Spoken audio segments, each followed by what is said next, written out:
இமாம் கஸாலி ரஹிமஹுல்லாஹ் சொல்வார்கள், இங்கு அல்லாஹு தஆலா ஒரு மனிதனுடைய பொருளாதார துப்பரவை சாலிஹான அமலுக்கு வழிகோருகிற விதத்திலே பேசி இருக்கிறார். நல்ல அமல்களில் ஈடுபடுங்கள் என்று யாரு சொன்னாலும் அவர் சாப்பிடுகிற சாப்பாட்டை வைத்துத்தான் அவருக்கு நல்லுணர்வுகள் உருவாகும்.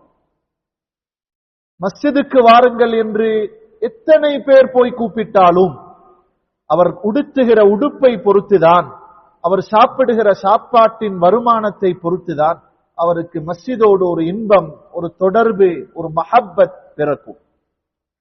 சுருங்க சொன்னால் வாழ்வாதாரம் எப்படியோ அப்படியேதான் அவரது மார்க்கம்.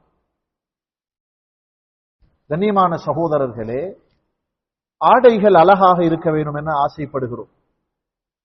பயன்படுத்துகிற பொருட்கள் அழகாக இருக்க வேண்டும் என